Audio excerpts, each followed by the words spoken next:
అందరికీ నమస్కారం. నా పేరు రమ. వెల్కమ్ టు కథా సుధాబై రమ. నీతో చుంబనమే 57వ భాగం. రచయిత సునందారాం గారు. మరి కథలోకి వెళ్ళే ముందు కథ నచ్చితే వీడియోకి ఒక లైక్ చేయండి. హైప్ ఇవ్వండి. కామెంట్ చేయండి. కొత్తగా చూసేటట్లయితే సబ్స్క్రైబ్ చేసుకోండి. మరి రూపీయే మధు అని మధు ఒప్పుకుంటుందా? సిద్ధు తను ఒప్పుకునేలా చేస్తాడా? ఈ రోజు ఎపిసోడ్‌లో ఏం జరగబోతుందో చూద్దామా? అబ్బే! మీరు పొరపాటు పడుతున్నారు రూపీ గారు. నేను వాళ్ళని కొట్టింది మీకోసం కాదు, నా కోసం. వాళ్ళు మీతో పాటుగా నన్ను కూడా కొట్టాలనుకున్నారు కదా! అందుకే వాళ్ళని కొట్టి, నన్ను కొట్టే ఛాన్స్ ఇవ్వకుండా నేనే వాళ్ళని కొట్టాను. ఏదైతే ఏముందిలెండి. మీరు నాకు సహాయం చేసి, ఆ రౌడీల నుండి నన్ను కాపాడారో అది చాలు అని నవ్వుతూ, మీరు నాకు చేసిన సహాయానికి బదులుగా ఈరోజు మీకిష్టమైన వంటలన్నీ చేస్తాను. ఇంతకీ ఏం చేయమంటారు? అంటుంది. మీకు తెలుసు కదా! రూపీ కళ్ళలోకి తొంగి చూస్తూ చెప్తాడు. సిద్ధు చూపులకు తడబడుతూనే నాకేం తెలుసండి మీ ఇష్టాయిష్టాలేంటో అని అంటుంది చూపు తిప్పుకుంటూ. మీ మనసుని అడగండి. అదే సమాధానం చెప్తుందని చెప్పి, సిద్ధు కాల్ లిఫ్ట్ చేసి పక్కకెళ్ళిపోతే, చిన్న నవ్వు రూపి పెదవుల్లో తళుక్కున మెరిసి మాయమవుతుంది. ఏంటమ్మి ఆ పట్నం బాబు చెప్పేది నిజమా? మళ్ళీ ఆ రాక్షసుడు నీ మీదకి మనుషులను పంపినాడా? అని గంగగారు భయంగా అడిగితే, అవునమ్మా. నాకిప్పుడేమీ కాలేదు కదా! భయపడకు. ఈ సంగతి బాబుకి కూడా చెప్పకు కంగారు పడతాడు. అని చెప్పి రూపి వంట చేయడం మొదలుపెడితే, అప్పుడే స్కూలుకెళ్ళి వచ్చిన సింగ, అమ్మా ఏం చేస్తున్నావని అడుగుతాడు. పట్నం బాబు కోసం బిర్యానీ చేస్తున్నా కన్నయ్య. నీకేం కావాలో చెప్పు చేస్తానని నవ్వుతూ అడుగుతుంది రూపి. నాకు పాయసం కావాలమ్మా అని చెప్పి సిద్ధు దగ్గరికి పరిగెడితే కాల్ మాట్లాడుతూనే కొడుకుని ఎత్తుకొని ముద్దు పెట్టుకుంటాడు సిద్ధు. అంకుల్ మీ చేతిలో ఉందేంటి? ఎప్పుడు ఇది చెవి దగ్గర పెట్టుకొని ఎవరితో మాట్లాడతారు? మీరు దీనిలో నుంచి మాట్లాడితే వాళ్ళకి వినిపిస్తుందా? అని మొబైల్ వైపు విచిత్రంగా చూస్తూ అడుగుతున్న కొడుకు మాటలకి నవ్వుతూ మొబైల్ గురించి చెప్పి వాడితో మాటల్లో పడతాడు. అందులో ఉన్న ఫోటోస్ చూపిస్తూ ఇది మా అమ్మ అంటే నీకు నాన్నమ్మ. ఈయన మా డ్యాడీ అంటే నీకు తాతయ్య అని ఒక్కొక్కరిగా చూపిస్తూ చెప్తుంటే, ఒక్కొక్కరిగా అందరిని చూస్తున్న సింహ చూపు ఆద్య, అజయ్‌లెత్తుకొని ఉన్న పాప మీద పడుతుంది. అంకుల్ ఈ పాప ఎవరు? చాలా ముద్దుగా ఉందని అడిగితే, నా మేనకోడలు. నీకు అత్త కూతురంటే నీకు మరదలవుతుంది నాన్న అని కొడుకు తల నిమిరి చెప్తూ పాప నీకు నచ్చిందా? అంటాడు చిన్న నవ్వుతో. హా! అంకుల్ పాప చాలా ముద్దుగా ఉంది. ఇంక బుగ్గలను చూస్తుంటే కొరుక్కు తినేయాలనిపిస్తోందని ఫోన్‌లో ఉన్న బుజ్జిదానికి ముద్దు పెడతాడు. సింగా మాటలకి పెద్దగా నవ్వేస్తూ, నీ మాటలని నీ మామ కాని విన్నాడంటే ఇప్పుడే కూతుర్ని తీసుకొని ఎటైనా పారిపోతాడేమో అని మనసులో అనుకుంటూ, చివరిగా మధు, సిద్ధు కలిసి ఉన్న ఫోటో చూపిస్తాడు. అంకుల్ మా అమ్మతో మీరెప్పుడు ఫోటో దిగారని ఆశ్చర్యంగా అడుగుతున్న వాడితో, ఈ ఫోటోలో ఉంది మీ అమ్మలా కనిపించే మా ఆవిడ మధు అని అంటాడు దగ్గరకొస్తున్న రూపీనే చూస్తూ. అమ్మా ఇలా రా! ఈ అంకుల్ వాళ్ళ ఆవిడ కూడా అచ్చు నీలాగే ఉంది చూడు అని తల్లి చేయి పట్టి లాక్కొచ్చి సిద్ధు పక్కన కూర్చోబెట్టి ఒళ్ళో కూర్చుంటాడు. చూసారా రూపి గారు నేను మా ఆవిడ కూడా మీలాగే ఉంటుందని చెప్తే మీరు నమ్మలేదు. ఇదిగో మీరే చూడండి అని బలవంతంగా రూపి చేతిలో మొబైల్‌ని పెట్టి ఫోటో చూపిస్తే అవును సిద్ధు గారు నాకు మీ ఆవిడకి పోలికలున్నాయి. పోలికలు కలిసినంత మాత్రాన ఇద్దరం ఒక్కరవ్వాలని రూలేం లేదు కదా! అని లేచి వెళ్ళబోతుంది. తన చెయ్యి పట్టి ఆపిన సిద్ధు పోలికలు మాత్రమే ఒక్కటిగా ఉండడం కాదు రూపీ. గుణం, నడక, హావభావాలు, మాట అన్నీ కలిశాయి. మరి దానికి నీ సమాధానం? అన్నీ కలిశాయని మీరనుకుంటే సరిపోదు సిద్ధు గారు. నాకు కూడా అనిపించాలి. అక్కడున్న మధుకి మీ మీద ఉన్న ప్రేమ ఆమె కళలో స్పష్టంగా కనిపిస్తోంది. మరి ఆ ప్రేమ ఇప్పటికలా ఉండదని మీరనుకోగలరా? నిజానికి ఆమెకి మీతో కలిసుండాలని ఉంటే ఇన్ని సంవత్సరాలు మీకు దూరంగా ఉండేదే కాదు కదా! అన్నింటిని వద్దనుకుని ఆమె మీకు దూరమైనప్పుడు ఆమెని ఉన్న చోటే ఉండనిచ్చి ఆమె బ్రతికేదో ఆమెను బ్రతకనివ్వండి. నమ్మకం లేని చోట ప్రేమ ఎక్కువ రోజులు ఉండదని దానికి సమాధానంగా కొందరి జీవితాలు ప్రశ్నార్థకంగా మిగిలిపోతాయి అంతే. చెప్తున్న రూపీ గొంతు బొంగురుపోతే కంటి నుంచి ఆమె ప్రమేయం లేకుండానే కన్నీరు బయటకు దిగుతుంటే అవి సిద్ధు కంట పడకముందే చెయ్యి విదిలించి అక్కడి నుంచి వెళ్ళిపోతుంది. నాకు తెలుసు మధు నేను నీ విషయంలో చేసింది తప్పే కానీ దానికి శిక్ష నువ్వు నాకు దూరంగా ఉండడం అంటే ఆ శిక్షను అంగీకరించడానికి నేను సిద్ధంగా లేను అని బాధపడుతున్న సిద్ధు కంటి నుంచి జారిన కన్నీరు తుడుస్తూ అంకుల్ ఏమైంది ఏడుస్తున్నారా మీరు అని అడుగుతాడు సింగ. లేదు నాన్న కంట్లో నలకపడిందంతే అని చెప్పి కళ్ళు తుడుచుకొని ఇంకా ఇంట్లో మిగిలిన వారి ఫోటోలు చూపిస్తూ అందరినీ పేరు పేరున పరిచయం చేసి వాళ్ళు సింగాకి ఏమవుతారు అని చెప్తున్న సిద్ధు నేనే నీకు కన్నతండ్రి అనే మాట మాత్రం చెప్పలేకపోతాడు. ఆ విషయం గమనించిన సింగ అంకుల్ మరి అందరూ నాకేమవుతారో చెప్పారు కదా!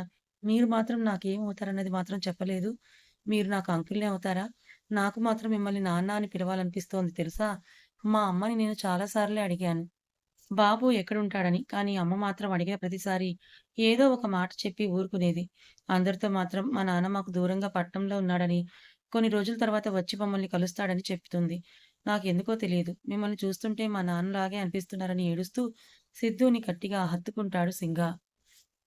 ఏడుస్తున్న కొడుకుని ఓదారుస్తున్న సిద్ధు పిడికిలి కోపంతో బిగుసుకుంటే, అతని మీద కోపంతో కొడుకుని దూరం చేసిన మధుని ఆ క్షణం లాగిపెట్టి ఒక్కటి కొట్టాలనిపిస్తుంటే, కష్టంగా కోపాన్ని కంట్రోల్ చేసుకుంటాడు. కన్నయ్య అని పిలుస్తూ దగ్గరకొచ్చిన రూపి ఏమైందని అడుగుతూ కంగారుగా కొడుకుని దగ్గరికి తీసుకోవాలని చూస్తే, ఏయ్ అని వేలు చూపిస్తూ కోపంగా చూసిన సిద్ధు చూపులకి నిలువెల్లా వణికిపోతుంది. సిద్ధు అరుపులకి ఏమైంది బాబని దగ్గరికొచ్చిన గంగతో కట్టుకున్న మొగుడి మీద కోపంతో కన్న తండ్రి కొడుకుని దూరం చేయడం కరెక్టే అంటారా? విషయం తెలియని గంగ కాదు బాబు అని తల అడ్డంగా ఊపితే, ఏంటి విషయం బాబు అని అడుగుతూ దగ్గరికొచ్చి నిలబడతాడు భరావత్. నాకు నా భార్యకి ఫ్యామిలీ విషయంలో చిన్న గొడవ జరిగి ఇద్దరి మధ్య మనస్పర్ధలొచ్చాయి అంకుల్. దాంతో నా భార్య నన్ను వదిలిపెట్టి ఎటో దూరంగా వెళ్ళిపోయింది. తిరిగి ఆమెను వెతుక్కుంటూ నేను ఆమె కోసం వెళ్తే, నేను నీ భార్యనే కాదు పొమ్మని చెప్పి నా కొడుక్కి నన్ను దూరం చేసి, అటు వాడిని ఇటు నన్ను బాధ పెడుతూ, తను బాధపడుతూ మొండిగా ఉంటోంది. మీరే చెప్పండి. తను అలా చేయడం తప్పంటారా కాదా? నా మీద కోపం ఉంటే దానికి తగిన శిక్ష వేసి నాకు దూరంగా వెళ్ళకుండా, దగ్గరగా ఉంటూనే నన్ను శిక్షించమని చెప్తున్నా వినకుండా, నాకు దూరంగా ఉంటోంది నా భార్య. మీ కూతురు ఇలా చేస్తే మీరేం చేస్తారు అంకుల్ అని అడుగుతూ తనని కోపంగా చూస్తున్న రూపు వైపే చూస్తాడు సిద్ధు. బాబు, నా కూతురే ఇలా చేస్తే తను చేస్తున్న పని తప్పని చెప్పి నా అల్లుడితో పంపిస్తాను బాబు. అవును బాబు. భార్యాభర్తల మధ్య చిన్న చిన్న గొడవలు, కోపాలు సహజమే. అంత మాత్రానికే మొగుడిని, బిడ్డని దూరం చేసుకొని ఆ యమ్మి ఎంతకాలం ఒంటరిగా ఉంటుంది బాబు. పైగా మీలాంటి మంచోడిని కాదని కాలదన్నుకోవడం ఆ యమ్మి మూర్ఖత్వమే అవుతుందని నిట్టూరుస్తున్న గంగతో రూపీ మీకెంతకాలంగా తెలుసని సూటిగా అడుగుతాడు. ఆ ప్రశ్నకి రూపీ తడబడితే, బాబూ రూపీ మా బిడ్డ కాదని మీకెలా అని అడగలేక బరావత్ మౌనంగా ఉండిపోతే, కడుపున పుట్టకపోయినా మాకు ఆ దేవుడిచ్చిన బిడ్డ బాబు మా రూపీ అని కూతురి తల నిమురుతూ గంగ కన్నీరు పెట్టుకుంటే, కొన్ని గాయాలు ఎవరెన్ని చెప్పినా ఎంత కాలమైనా మానవు అమ్మ. మనకేం తెలుసు వాళ్ళిద్దరి మధ్యలో ఏం జరిగిందో. ఆవిడ మనసుకి ఆయన అన్న మాటలు ఎంతగా తగిలి గుండెని గాయం చేశాయో అని చెప్పిన రూపీ గెస్ట్‌గా వచ్చిన వారు గెస్ట్‌గానే ఉండి వచ్చిన పని చూసుకొని మీ మర్యాద నిలబెట్టుకుంటే బావుంటుంది సిద్ధు గారు. అలా కాదని సాయం చేశాను కదా అని మా పర్సనల్ విషయాల్లో తలదూరుస్తాను అంటే మర్యాదగా ఉండదు. ఇక మాకు మీ సహాయం అక్కర్లేదు. మీరింక దయచేయండి. రూపీ చేతులు జోడించి చెప్తే, రూపీ ఏంటా మాటలు మర్యాద లేకుండా అని కోపంగా అరుస్తారు బరావత్. అంకుల్ రూపీ మాటలకు నేనేం ఫీల్ అవ్వట్లేదు కానీ, మీకిష్టమైతే నేను రూపీని, సింగాని కొన్ని రోజులు మా ఇంటికి తీసుకెళ్దాం అనుకుంటున్నాను. మీరేం కంగారు పడకండి. కావాలంటే మీరు, గంగగారు కూడా వాళ్ళతో పాటు రావచ్చు అని ఇందాక జరిగిన విషయం చెప్పి, ఇక మీ ఇష్టం అంకుల్. నాకు తెలిసి ఆ రావణ్ చాలా బలవంతుడిలా ఉన్నాడు. మొన్న, ఇవాళ నేను దగ్గరున్నాను కాబట్టి కాపాడగలిగాను. కానీ నేను వెళ్ళిపోయిన తర్వాత వాడిని మీరు ఎదిరించగలరా? ఎదిరించి నిలబడగలరా? నా సంగతి నేను చూసుకోగలను. ఎవరి సలహా అక్కర్లేదు. పొగరుగా సమాధానం చెప్తుంది రూపి. ధైర్యం ఉంటే సరిపోదు రూపి. ఎదుటి వాడిని ఓడించగల శక్తి సామర్థ్యాలు కూడా ఉండాలి. అంకుల్ తనకంటే తెలీదు. మీకు వాడి గురించి తెలుసు కదా! పైగా ఓసారి ఓడిపోయిన వాడు ఈసారి మరింత బలం పుంజుకొని మన మీద దాడి చేయడానికే వస్తాడు. ఇక మీ ఇష్టం నేను వెళ్తున్నానని చెప్పి సింగాన్ని ముద్దు పెట్టుకొని రూపీ చేతికిచ్చి అక్కడి నుంచి వెళ్ళబోతున్న సిద్ధు చేయి పట్టుకొని మీరెళ్ళొద్దు. నేను కూడా మీతో పాటే వస్తానని గుక్కపట్టి ఏడుస్తూ సిద్ధు మీదకి దూకుతాడు సింగా. ఏడుస్తున్న వాడిని గట్టిగా హత్తుకొని ఓదారుస్తూ రూపీ వైపే కళ్ళెర్ర చేసి చూసిన సిద్ధు చూపులకి తడబడుతూ తండ్రి వెనక్కి వెళ్తుంది రూపీ. వాళ్ళిద్దరిని అలా చూసిన గంగ బరావత్ గారి గుండె బరువెక్కితే, బాబు నువ్వు అడిగిన దానికి నేను ఒప్పుకుంటున్నాను బాబు. ఇవాళే మా బిడ్డని నా మనవడిని మీతో పాటు తీసుకెళ్ళండి. ఇక్కడ పనులు చూసుకొని మేమిద్దరం కూడా 2 రోజుల్లో అక్కడికి వస్తాం. బాపు మీరేం మాట్లాడుతున్నారు? మీ ఇద్దరిని వదిలి నేను సింగా ఎక్కడికి వెళ్ళం. రూపీ మొండిగా చేయకు. ఇక్కడ పరిస్థితులు సద్దుమణిగే వరకు నువ్వు నువ్వు బాబుగారితో పాటే వెళ్తున్నావు. కావాలంటే నీకు తోడుగా మీ అమ్మ కూడా నీతో పాటే వస్తుంది. మన పొలంలో వేసిన మొక్కజొన్న కోతలు పూర్తవగానే వాటిని అమ్మి డబ్బులు తీసుకొని నేను అక్కడికే వస్తాను. ఆ తర్వాత రావణ్ సంగతి ఏం చేయాలో ఆలోచిద్దాం. ఖచ్చితంగా చెప్తున్న తండ్రి మాటలకి ఎదురు చెప్పలేక రూపి మౌనంగా మారితే అని సంతోషంగా చప్పట్లు కొడుతూ మరింత గట్టిగా సిద్ధుని కరుచుకుపోతాడు సింహ. గంగ కూడా కూతురికి తోడుగా వెళ్ళడానికి ఒప్పుకోవడంతో, అప్పుడే అక్కడికొచ్చిన పెద్దయ్య మంచి నిర్ణయం తీసుకున్నారు మీరందరూ అని నవ్వుతే, పెద్దయ్య మీరెప్పుడొచ్చారని పలకరిస్తుంది రూపి. ఆయన తలకు కట్టి ఉన్న కట్టు చూసి నన్ను క్షమించండి. పెద్దయ్య నాకు సహాయం చేయాలనుకున్న మీకు నా వల్ల రావణ్ చేతిలో దెబ్బలు తగిలాయని బాధగా చెప్పి, పెద్దమ్మకెలా ఉంది అంటుంది. మీ పెద్దమ్మ కూడా బానే ఉందమ్మా. కానీ నువ్వు మాత్రం ఆ రాక్షసుని చేతి నుంచి బయటపడ్డావు. అది చాలు అని రూపి తల నిమిరి పట్నం బాబుతో వెళ్తానని చెప్పి మంచి నిర్ణయం తీసుకున్నావు తల్లి. లేదంటే ఆ రావణ్ గాడు వాడనుకున్న పని చేయడానికి ఎంతకైనా తెగిస్తాడు. నువ్వే చూసావు కదా! ఆ రోజు ఎంతటి విధ్వంసం చేశాడో. మన గూడాన్ని రక్షించే ఆ అమ్మ దయ ఈ పట్నం బాబు రాక వల్ల మన సింగా ప్రాణాలతో బయటపడ్డాడు. లేదంటే ఆ రోజు మీ ఇద్దరికి ఎంత నష్టం జరిగుండేది. ఇప్పటికైనా మించిపోయింది లేదు. ఆ రావణాసురుడు మళ్ళీ వాడి మనుషులతో ఇక్కడికొచ్చే ముందే మీరీ బాబుతో సిటీకి వెళ్ళిపోండమ్మా.